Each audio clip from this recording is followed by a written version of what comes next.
আমাকে ছাড়ো, প্লিজ ছাড়ো আমাকে, আমার খুব লাগছে। এমন কোনো কাজ করবে না যেটা তুমি সামলাতে পারবে না।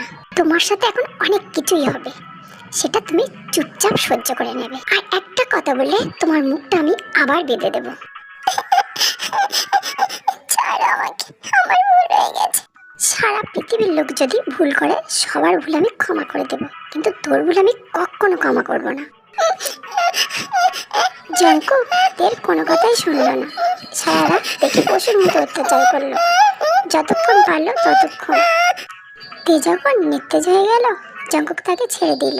ছেড়ে দিয়ে নিজে তের বুকে ঘুমিয়ে পড়লো, আর তেও ঘুমিয়ে গেল। হঠাৎ করে ফোন বেজে উঠল। জঙ্কুকের ঘুম ভেঙে গেল। ভেঙে দেখলো জঙ্কুক তের বুকের উপর ঘুমিয়ে আছে। জঙ্কুক উঠে ফ্রেশ হয়ে নিচে চলে আসলো অফিসে যাওয়ার জন্য, কারণ অফিসে তার খুব একটা গুরুত্বপূর্ণ মিটিং আছে। খালা, আমাকে নাস্তা দাও, আমাকে তাড়াতাড়ি অফিসে যেতে হবে, আজ অনেক লেট হয়ে গেছে। হ্যাঁ বাবা, দিচ্ছি। এদিকে লিসা কাল সারা রাতে ঘুমায়নি, একবার নিজের ঘরে আর একবার জঙ্কুকের ঘরের দরজায় এসে বারবার ঘুরে ঘুরে গেছে। তার যেন ঘুমিয়ে আসেনি, কারণ তে যে জঙ্কুকের ঘরে ছিল সেটা সে মেনে নিতে পারছিল না।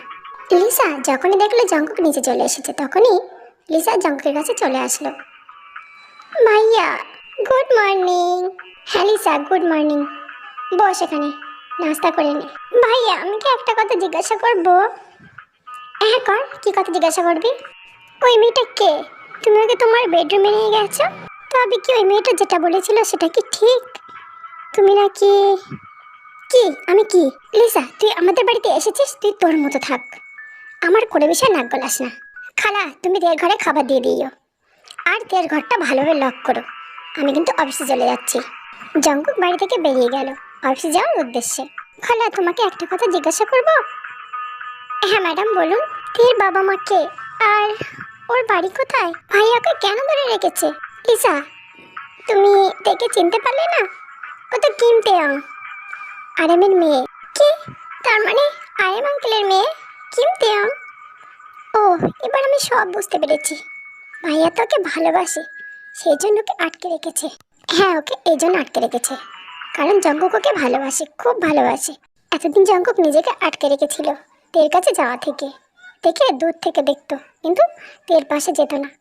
আর জঙ্কুক যখনই জানতে পারলো তের বিয়ে হচ্ছে, তখন জঙ্কুক আর নিজেকে আটকাতে পারলো না, তাই দেখে এখানে এনে আটকে রেখেছে। লিসা, তোমাকে নাস্তা দিয়েছি, তুমি খেয়ে নাও, আর আমি তের ঘরে এগুলো দিয়ে আসি। কাজের খালা দেখে খাবার দিতে গেল। তে আমার থেকে জঙ্কুক কেড়ে নেবে? আমি কখনো হতে দেব না।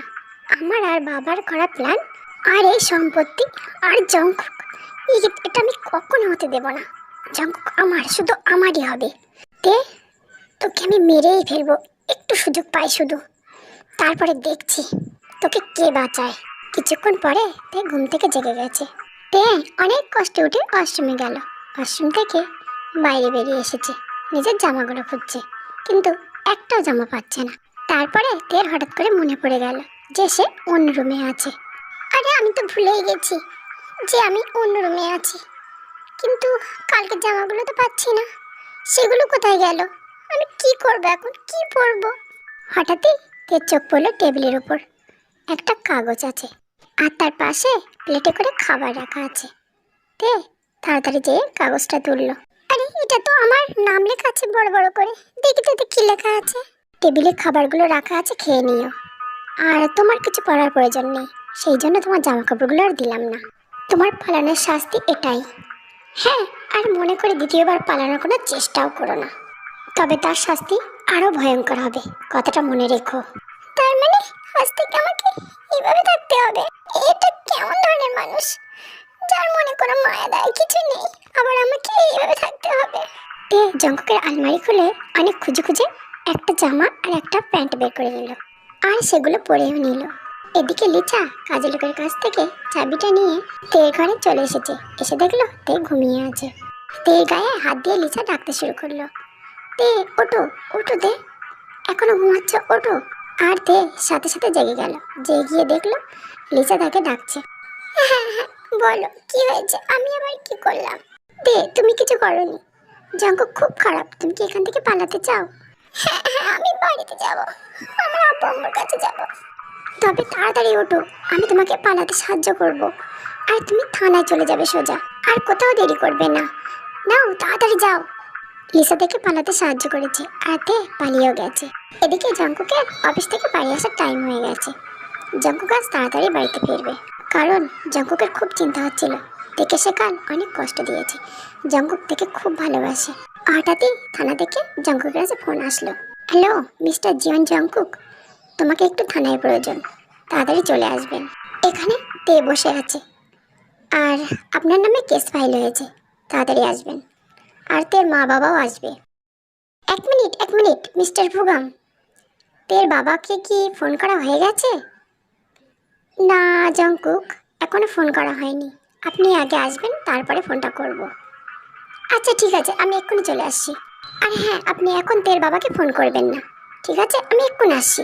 জঙ্কুক থানাতে আসতেই তে বলে উঠল, স্যার এই যে জঙ্কুক আমাকে 7 দিন ধরে আটকে রেখেছে, আর আমাকে ধর্ষণ করেছে, আমাকে বাড়িতেও যেতে দিচ্ছে না। তাড়াতাড়ি আমার বাবাকে ফোন করুন, আমি বাড়িতে যাব। আর এই অপরাধের শাস্তি আপনারা ভালোভাবে দিন, ছাড়বেন না, একে একদমই ছাড়বেন না। জঙ্কুক তের দিকে রাগি চোখে তাকাতে তাকাতে বলল, মিস্টার ভুগাম, এই দেখুন আমাদের ম্যারেজ সার্টিফিকেট। ও আমার স্ত্রী। তে থানায় এসে মিথ্যে কথা বলেছে, ওকে এখন আমাকে নিয়ে যেতে দিন। কি কি বলছেন আপনি এসব? সব মিথ্যে কথা, আমি আর স্ত্রী না। মিথ্যে কথা বলছে এই জঙ্কুক, মিথ্যে কথা। স্যার আপনি শুনবেন না, আমার বাবাকে ফোন করুন প্লিজ, আমার বাবাকে ফোন করুন। মিস্তে দেখুন আপনাদের ম্যারেজ সার্টিফিকেট, এটা কি মিথ্যে কথা? নিশ্চয় না, আপনি জঙ্কুকের সাথে চলে যান। পুলিশ অফিসার ভুগামের কথা শেষ হতে না হতে জঙ্কুক থেকে টানতে টানতে বাইরে নিয়ে চলে আসলো। এসে জোর করে গাড়িতে তুললো। ছাড়ো আমাকে, ছাড়ো, আমি যাব না, আমি যাব না, ছাড়ো।